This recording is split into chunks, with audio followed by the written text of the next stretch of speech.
నేను వందనం చేస్తా ఉన్నాను. మన అమరవీరులకు శిరస్సు వంచి నివాళులు అర్పిస్తా ఉన్నాను.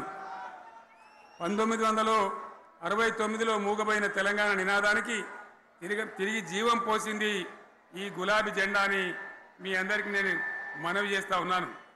ప్రజలు పరిపాలన అప్పగిస్తే విధ్వంసమైన తెలంగాణను వికాసమ పథంలో నడిపించింది ఈ తెలంగాణ. దానికి కూడా ఈనాటి కరెక్ట్గా 25 ఏళ్ళు నిండుతా ఉన్నాయి.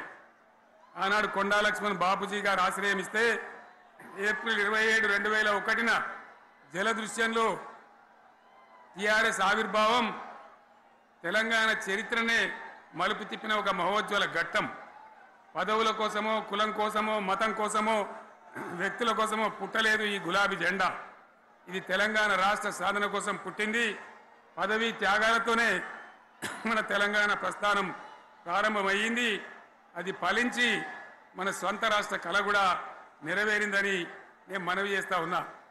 ఆనాటికి అలుముకున్నటువంటి చీకట్లను పారదోలడానికి, ప్రజల్లో విశ్వాసం కల్పించడానికి, ఆత్మవిశ్వాసాన్ని పెంపొందించడానికి నేను ఒక మాట చెప్పిన ఆ రోజు మీ అందరికీ కూడా గుర్తుండాలి. ఉద్యమం నుంచి వెనక్కి మరలితే, ఉద్యమ జెండాను దించితే నన్ను రాళ్లతో కొట్టి చంపండి అని చెప్పి నేను ఉద్యమాన్ని ప్రారంభించిన విషయం మీ అందరికీ కూడా తెలుసు. ఆ తదనంతరం జరిగినటువంటి స్థానిక పంచాయతీ ఎన్నికల్లో, ఆ తదనంతరం జరిగినటువంటి సిద్దిపేట ఉప ఎన్నికలో ప్రజలు బ్రహ్మాండంగా ప్రాణం పోసి ఊపిరిలిదితే అద్భుతంగా ఉద్యమం ముందుకు పురోగమించిన విషయం మనకు తెలుసు. 60 ఏళ్ల సమైక్య పాలనలో తెలంగాణది ఎంత గోస, ఎంత దుఃఖం, ఎంత వేదన, ఎంత హింస, ఎంత అణిచివేత చూసినామో మనందరికీ కూడా బాగా తెలుసు. గోదావరి కృష్ణనీళ్ళు దక్కకుండా తరలిపోతే తల్లి సనుబాలకు నోచని పిల్లల్లాగా తెలంగాణ బిడ్డలు రోధించారు. కరువుల కాటకాలకు గురయ్యారు. అర్ధరాత్రి కరెంట్లు పెట్టబోయి పాములు గుట్టి, తేలు గుట్టి చాలా భయంకరంగా అనాథల్లాగా చనిపోయినారు. ఆ రకంగా జరుగుతూ ఉంటే ఇక్కడ ఉన్నటువంటి ఆనాడు కాంగ్రెస్లో, టీడీపీలో ఉన్నటువంటి నాయకులు పదవుల కోసం పెదవులు మూసిండ్రు తప్ప ఏనాడు నోరు తీసి కొట్టాడలేదు. గులాబీ జెండా ఎగిరేదాకా కనీసం తెలంగాణ సోయిని కూడా ప్రదర్శించలేకపోయినారు. మీ అందరికీ తెలుసు, తెలంగాణ కోసం అవసరమైన ప్రతి సందర్భంలో పదవులు త్యాగం చేసిన వాళ్ళు బీఆర్ఎస్ బిడ్డలు అని చెప్పి నేను గర్వంగా మనవి చేస్తా ఉన్నా. కానీ పదవుల కోసం తెలంగాణను ఆగం చేసిన వాళ్ళు ఆనాడు ఉన్నటువంటి కాంగ్రెస్ నాయకులు అని చెప్పి కూడా నేను మనవి చేస్తా ఉన్నా. చంద్రబాబు నాయుడు ఆనాడు ముఖ్యమంత్రిగా ఉండి ఎంత ఘోరమంటే హైదరాబాద్ నడిబొడ్డున ఉండే తెలంగాణ గడ్డలో ఉండేటువంటి రాజధానిలో మన శాసనసభలో తెలంగాణ పదాన్నే నిషేధించినాడు. తెలంగాణ అనవద్దని స్పీకర్ ద్వారా రూలింగ్ ఇప్పించినారు. ఇదే జిల్లాకు చెందినటువంటి ప్రణయ్ భాస్కర్ గారు ఆ రోజు ఎమ్మెల్యేగా శాసనసభలో తెలంగాణ అంటే అది నేరమైనట్టుగా పరిగణించి తెలంగాణ పదాన్ని నిషేధించేటువంటి ప్రయత్నం చేసినారు. మిత్రులారా, మీకు అందరికీ చరిత్ర తెలుసు. ఆనాడైనా, ఏనాడైనా, ఈవెన్ ఈనాడైనా తెలంగాణకు విలన్ నంబర్ 1 కాంగ్రెస్ పార్టీ అని మనవి చేస్తా ఉన్నా. మనందరికీ కూడా తెలుసా విషయం. తెలంగాణ హైదరాబాద్ స్టేట్ పేరుతో ఉన్ననాడు ప్రజలు వద్దంటుంటే కూడా బలవంతంగా తెలంగాణను ఆంధ్రాతో కలిపిన వాళ్ళే. ఏందా బాబు, ఏందా పని లేదా? రెడ్డి ఎవరెవరు పోండి, మీకేం పని లేదా? ఈ 10 మంది కాదు కదా, సభ అంతా ఉంది కదా, ఉండండి, కామ్గా ఉండండి, డిస్టర్బ్ చేయదు మీరు. అట్లా బలవంతంగా ఆనాడు ఆంధ్రలో విలీనం చేసింది కాంగ్రెస్ పార్టీ, జవహర్లాల్ నెహ్రూ. 69లో ఉద్యమం వస్తే 400 మంది తెలంగాణ బిడ్డలను పిట్టల్లాగా కాల్చి చంపింది ఇందిరాగాంధీ ప్రభుత్వం, ఆనాడు ఉన్నటువంటి కాంగ్రెస్ పరిపాలన. మళ్ళీ 2001 నుంచి మనం విజృంభిస్తే నంగనాచిలాగా ఇదే కాంగ్రెస్ వచ్చి మన బలాన్ని, మన ఊపును చూసి పొత్తు పెట్టుకొని తెలంగాణ ఇస్తామని నమ్మబలికి మనతో పొత్తు పెట్టుకున్నది కూడా మీరు చూసినారు. మళ్ళా ఎగ్గొట్టే ప్రయత్నం చేసినారు. 14 ఏళ్ళు ఏడిపించినారు. అది మీ అందరికి తెలుసు.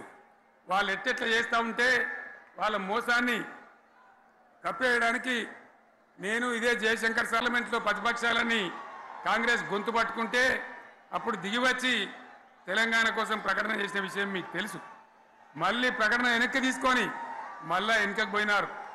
ఆ తర్వాత సకల జనుల సమ్మె కావచ్చు, సాగర హారాలు కావచ్చు, వంట వార్పులు కావచ్చు, అనేక రూపాలలో విజృంభించి మళ్ళీ భయంకరమైన పోరాటం చేసినాం. మళ్ళీ 3 ఏళ్ల తర్వాత వాళ్లకు రాజకీయ అవసరం ఏర్పడి ఆనాడు వచ్చి మళ్ళీ తెలంగాణ ఇస్తామని ప్రకటించి వాళ్ళకి ఇష్టం లేకపోయినా తెలంగాణ సృష్టించినటువంటి ఆ సుడిగాడుపులుగా తట్టుకోలేమని భయపడి తెలంగాణ ఇచ్చిన విషయం కూడా మీకు తెలుసు. తదనంతరం ప్రజలు మనకు అధికారం ఇచ్చినారు. దాన్ని మనం ఏదో అధికారం అనుభవించడానికి తీసుకోలే, బాధ్యతగా తీసుకున్నాం. ఎంత బ్రహ్మాండంగా పనిచేసినాం.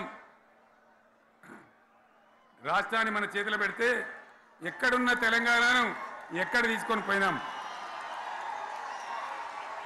అనేక రంగాలలో please please please please please ఒకటే మాట, ఏ బాబు ఇక్కడ నేను మాట్లాడుతున్నా, అక్కడ మీరు మాట్లాడుతున్నా, మీకు ఏమైనా అర్థం ఉన్నదా? ఏది అర్థం కావాలి ప్రజలకు? ఏం పని లేదావా? ఇదేం పద్ధతి? మీరు పార్టీ కార్యకర్తలేనా? సైలెన్స్ ఉండండి. అంతమంది నన్ను లక్షల మంది మీరు 10 మంది ఏందా ఇక్కడ? 10 నిమిషాలు సైలెంట్గా ఉండలేరా? చివరిలో బాగా చెప్దాం, స్లోగా అద్భుతంగా దుంకుదాం, స్టేజ్ ఎత్తు దుంకుదాం. మీరు బాధ్యత చూడాల్సింది ఏంటంటే మీరు అరవడం బంద్ చేయండి. ఇంతమంది ఉన్నారు, ఏం సీఎం పని లేదా నీకు? మళ్ళీ అందరు ఇళ్ళకి చేరుకోవద్దా? క్షేమంగా పోవద్దా? ఎక్కడెక్కడి నుంచో దూరం నుంచి వచ్చిన వాళ్ళు ఉన్నారు. 10 నిమిషాలు మీరు సైలెంట్గా ఉండండి. ముందరిన వాళ్ళు 10 ఏళ్ళ బీఆర్ఎస్ పాలనలో ఎక్కడున్న తెలంగాణ ఎక్కడికి పోయింది? ఎన్ని రంగాలలో ఎన్ని అవార్డులు వచ్చినాయి? ఎన్ని అద్భుతమైన పనులు చేసి చూపెట్టినాం. తెలంగాణ అంటే ఒకప్పుడు వెనుకబడ్డ ప్రాంతం, ఎగతాళి చేయబడ్డ ప్రాంతం, పనికిమాలిన ప్రాంతం అని పేరు పెట్టిన ప్రాంతం. కానీ ఎన్ని రంగాలు, తలసరి ఆదాయాన్ని బ్రహ్మాండంగా పెంచినాం. 90,000 ఉన్న తలసరి ఆదాయాన్ని 3.5 లక్షల పైచీలకు పెంచుకున్నాం. జిఎస్డిపిని దేశంలో నంబర్ 1 స్థానానికి తీసుకెళ్ళినాం. తెలంగాణలో బ్రహ్మాండంగా పెండింగ్ ప్రాజెక్టులన్నీ కూడా కంప్లీట్ చేసుకున్నాం. కల్వకుర్తి కావచ్చు, నెట్టెంపాడు కావచ్చు, భీమా కావచ్చు, ఎల్లంపల్లి కావచ్చు, మిడిమానేరు కావచ్చు, అక్కడ మేఘాల మీద పనిచేసి దాన్ని అంతా కూడా కంప్లీట్ చేసి ఒక్క పాలమూరు జిల్లాలోనే 10 లక్షల ఎకరాలకు సాగునీళ్ళు ఇచ్చుకున్నాం. బ్రహ్మాండమైనటువంటి ఇరిగేషన్ ప్రాజెక్టు కంప్లీట్ చేసుకున్నాం. 3.5 లక్షల టన్నుల వడ్లు పండించే స్థాయికి తెలంగాణను తీసుకొని పోయినాం. వరంగల్ గడ్డ కోసం, ఇదే జిల్లా కోసం పెండింగ్లో ఉన్న దేవాదుల ప్రాజెక్టును కంప్లీట్ చేసి ఈ గడ్డకు నీళ్లు తెచ్చుకున్నాం. 3 ఏళ్లలో కాళేశ్వరం ప్రాజెక్టు కట్టుకున్నాం. వాగుల మీద, వంకల మీద చెక్ డ్యాములు కట్టుకున్నాం. మిషన్ కాకతీయ పేరు మీద చెరువులన్నిటి పూడికలు తీసుకున్నాం. ఒక అద్భుతమైన తెలంగాణను తయారు చేసుకున్నాం. పడావు భూములన్నీ పంట పొలాలుగా మార్చుకున్నాం. ఆనాడు బీఆర్ఎస్ పాలనలో చెరువుల నిండా జలరాశులు, రైతుల కళ్ళాల నిండా ధాన్య రాశులతోని బ్రహ్మాండంగా తెలంగాణ అద్భుతంగా పురోగమించిన విషయం మీకు తెలుసు. పంజాబ్ను తలదన్నే పంటలు పండించిన విషయం కూడా మీ అందరికీ తెలుసు అని నేను మనవి చేస్తా ఉన్నా. రైతు కష్టమేందో నాకు తెలుసు. నేను స్వయంగా రైతును కాబట్టి రైతాంగాన్ని కడుపులో పెట్టి చూసుకున్నాం. మీ అందరికి ఒక మాట చెప్తా ఉన్నా. ఈ దేశంలో షేర్షా సూరి అని ఒక రాజు ఉండే. ఆయన కాలంలోనే రెవెన్యూ సంస్కరణలు తెచ్చినారు. నేను చెప్పే మాట మంచి వినాల మీరు. చరిత్ర పొడుగుత చూస్తే షేర్షా సూరి నుంచి స్వతంత్ర భారతం వచ్చిన తర్వాత ప్రజాస్వామ్య ప్రభుత్వాలు కూడా రైతుల దగ్గర రకరకాల శిస్తులు వసూలు చేసినారు. రైతుల దగ్గర డబ్బులు వసూలు చేసినారు. తహసీల్ రకాలు వసూలు చేసినారు. నీటి తీరువాలు వసూలు చేసినారు. కానీ రైతును చూడాలని వాడు అందుకోలే. భారతదేశంలోనే ఎక్కడ కూడా లేని స్కీమ్. నన్ను వాళ్ళు అడగలే, ఎలక్షన్లలో చెప్పలే. నాకు నేనుగా ఆలోచించి ప్రభుత్వమే ఆలోచించి రైతు బంధు పథకాన్ని తెచ్చినాం. చాలా బ్రహ్మాండంగా రైతు బంధు పథకాన్ని అమలు చేసినాం. రైతాంగానికి ఎటువంటి కరెంట్ ఇచ్చినాం, ఎంత అద్భుతమైన కరెంట్ ఇచ్చినాం. ఆంధ్ర వలసవాద ముఖ్యమంత్రులు ఏం మాటలు మాట్లాడినారు. తెలంగాణ వస్తే కారు చీకట్లు అవుతాయి, మీకు కరెంటే రాదు, మీకు పంటలు పండియే రాదని చెప్తే వాళ్ళ నోర్లు మూయించేలాగా ఉత్తమమైనటువంటి ట్రాన్స్ఫార్మర్ కావాలన్నటువంటి మోటార్లు కావాలన్నటువంటి నాణ్యమైన కరెంటును 24 గంటలు సప్లై చేసినాం. రైతు ఇంట్లో కూర్చుంటే పొలాల కాడ బోర్లు దుంకినాయి, మీరందరూ కళ్ళారా చూసినారు. నాకంటే ఆ విషయం మీకే ఎక్కువ తెలుసు. అదేవిధంగా రైతులు చనిపోతే 2 ఎకరాలు 3 ఎకరాలు ఉన్న రైతులు ఏముంటుంది, వాళ్ళకి ఆదాయం ఉండదు. వాళ్ళు సస్తే బీఆర్ఎస్ రాకముందు పట్టించుకున్న నాతులు లేడు. అదే బీఆర్ఎస్ వచ్చిన తర్వాత రైతు బీమా ఇచ్చి వాళ్ళు చనిపోయినాక 8 రోజుల్లోనే వాళ్లకు రైతు బీమా అందే విధంగా ఆనాడు చర్యలు తీసుకున్నాం.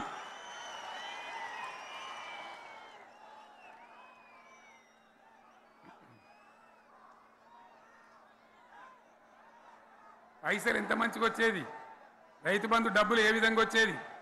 శనుకులు పడుతుంటే చకాచకా వచ్చి బ్యాంకులలో డబ్బులు పడి రైతుల సెల్ ఫోన్లు మోగుతుండే. ఆ విధంగా కడుపులో చల్లగదలకుండా రైతాంగానికి రైతు బంధు పథకాన్ని అమలు చేసుకున్నాం. రకరకాల వ్యక్తులు రకరకాల మాట్లాడినారు. జై కిసాన్ జై జవాన్ అన్నారు తప్ప వాళ్ళ సంక్షేమం ఏ ప్రభుత్వం కూడా చూడలేదు. అదేవిధంగా ధాన్యం రైతులు పండిస్తే కొన్ని 100 కోట్ల రూపాయలు ప్రభుత్వానికి నష్టం వచ్చినా ఏ విధంగా ధాన్యం కొన్నామో, ధాన్యం ఎంత బాగా కొన్నామో, వడ్లు కొంటే 3-4 రోజులనే డబ్బులు రైతుల ఖాతాలో ఎట్లా చేసినామో అవన్నీ కూడా యావత్ తెలంగాణ ప్రజలకు మీకు తెలుసు. అంతకుముందు మధ్య దళారుల పాలు ఎన్నో రకాల బాధలు, 7,500 కొనుగోలు కేంద్రాలు పెట్టి ధాన్యం ఎట్లా వేసినామో కూడా మీ అందరికీ బాగా తెలుసు. మరి ఇదంతా కూడా బ్రహ్మాండంగా జరిగింది. ఎన్నో పనులు, మిషన్ భగీరథ ఎన్నికల ప్రణాళికలు చెప్పలే, ఓట్ల ప్రచారం అప్పుడు చెప్పలే, గవర్నమెంటే చేసింది. ఇంతింత నల్లబెట్టి ప్రజలకు అందియడం జరిగింది. రైతు బంధు కానీ, రైతు బీమా కానీ, కళ్యాణ లక్ష్మి కానీ, కేసీఆర్ కిట్ కానీ, కంటి వెలుగు లాంటి ప్రోగ్రాం కానీ ఎవరు అడిగిన నన్ను ఎవరు అడగలే. అయినా మా అంతల మేమే మన రాష్ట్రం మన ప్రజలని వాళ్ళని బాగు చేసుకోవాలని చేసినాం. చెరువులలో చేపలు పెంచాలని ఎవరు అడిగిన నన్ను, ఎవరు డిమాండ్ చేసినారు, వాళ్ళకు వృత్తి పని దొరకాలని, మత్స్యకారులను ప్రోత్సహించాలని చెరువులలో చేపలు పెంచినాం. లక్షలాది గొర్రెలను పంపిణీ చేయమని ఎవరు ధర్నా చేయలే, ఎవరు అడగలే. కానీ ప్రభుత్వమే తనంతట తానే బ్రహ్మాండంగా వాళ్ళకు చేయడం జరిగింది. ప్రజల అవసరాలు ఎప్పటికప్పుడు తీర్చినాం. అంతవరకే ఆగలే. పారిశ్రామిక రంగం మీద దృష్టి పెట్టినాం, పెట్టుబడులు ఆకర్షించినాం. సుమారు 20-25 లక్షల మంది పిల్లలకు ఉద్యోగాలు ఇప్పించే ప్రయత్నం చేసినాం. 40 కోట్లు మాత్రం ఉన్న ఐటీ ఎగుమతులు 2.5 లక్షల కోట్లకు పెంచగలిగినాం. ఐటీ రంగంలో 7 లక్షల మందికి ఉద్యోగాలు కొత్తగా వచ్చినాయి. 1000కి పైగా గురుకులాలు పెట్టినాం. పేద ఇళ్ళ విద్యార్థులకు ఉత్తమమైనటువంటి చదువును అందించినాం. తెలంగాణలో 3 మెడికల్ కాలేజీలు ఉంటే దాన్ని 33 మెడికల్ కాలేజీలు తీసుకొని పోయినాం. ఈ విధంగా అది ఒకటి మాత్రమే కాదు, బీఆర్ఎస్ టైంలో మత కల్లోలం లేదు, కర్ఫ్యూ లేదు, కల్లోలం లేదు, శాంతి భద్రతలన్నీ కూడా బ్రహ్మాండంగా కాపాడి ప్రతి ఒక్కరిని కూడా కాపాడే బాధ్యత తీసుకొని కడుపులో పెట్టుకొని చూసుకున్నాం. ఇవన్నీ కూడా నా డైలాగులు కాదు, నేను చెప్పే స్టోరీలు కాదు. ఇవన్నీ పార్లమెంట్ వేదికగా కేంద్ర ప్రభుత్వం అనేక సందర్భాల్లో వెల్లడించినటువంటి విషయాలు. Reserve bank of India, comptroller general of India వాళ్ళు వెల్లడించినటువంటి అధికారమైనటువంటి లెక్కలని చెప్పి కూడా నేను మీకు మనవి చేస్తా ఉన్నా. ఇవన్నీ జరిగినాయి. ఇప్పుడు నేను చెప్పిందంతా కూడా మీ కళ్ళ ముందరనే జరిగింది. మరి కాంగ్రెస్ వచ్చి ఏడాదిని అర్థమా? మరి ఏం మాయరోగం వచ్చే, ఏం బీమారు వచ్చే, ఏమేమి చెప్పిరి, ఎన్నెన్ని చెప్పిరి, మీకు కావాల్సింది ఇదే కదా, చెప్తా. ఇక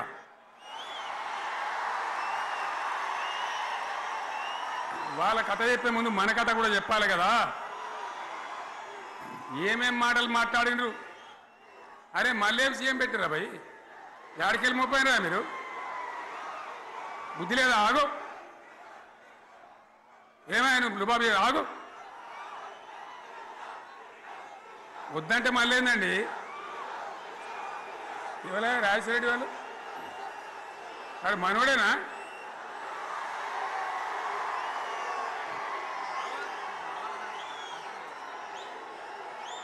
ఎన్నెన్ని మాటలు చెప్పి వరుస బట్టి గోల్మాల్ దింపుట్ల కాంగ్రెస్ను మించిన వాళ్ళు లేడు,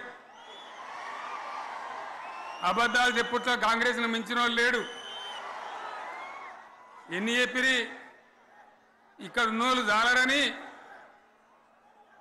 ఉన్న గాంధీలు లేని గాంధీలు డూప్లికేట్ గాంధీలు అంతా ఢిల్లీకి వెళ్ళి కూడా దిగిరి, చప్పట్లు కొట్టి డాన్సులు చేసి స్టేజీల మీద. ఒకటి చెప్పిండ్రా, ఏమిత్తాడా కేసీఆర్ రైతు బంధు 10,000 ఇస్తాడు, మేము 15 ఇస్తాం చెప్పిండ్రా? చెప్పిండ్రా లేదా? చెప్పిండ్రా? ఇచ్చుడు కాదు, చెప్పిండ్రా? 10,000కు 15,000 ఇస్తామని అన్నారా? కేసీఆర్ పెన్షన్లు 2,000 ఇస్తాడు, మేము 4,000 ఇస్తాం చెప్పిండ్రా? ఇంకేం చెప్పిండ్రు? కేసీఆర్ ఇంట్లో ఇద్దరుంటే ఒకరికే ఇస్తాడు, మేము ముసలోనికి 2కి ఇస్తాం చెప్పిండ్రా?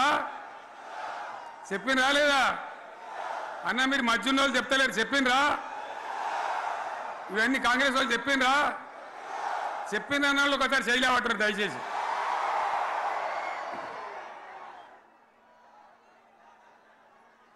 దివ్యాంగులకు కేసీఆర్ 4,000 ఇస్తాడు పెన్షను, మేము 6,000 ఇస్తామని అన్నారా? ఇక చదువుకునే ఆడిపోరగాళ్ళకు స్కూటీలు కొనిస్తామని కొనిచ్చారా? అన్నారైతే అన్నారు కదా. విద్యార్థులకేమో విద్యా కార్డు ఇస్తామని, 5 లక్షల గ్యారంటీ కార్డు, బ్యాంక్ కార్డు ఇస్తామని. ఇట్లా ఎన్ని మాటలు చెప్పారు. ఇక ఉరుకురి ఒకరినికోడు ఉరుకురి 2 లక్షల లోన్ తెచ్చుకొని డిసెంబర్ 9 నాడే కథం, ఒక కలంపోడుతోనే కథం అన్నరా? అన్నరా? మరి చేసిండ్రా? చెయ్యలే.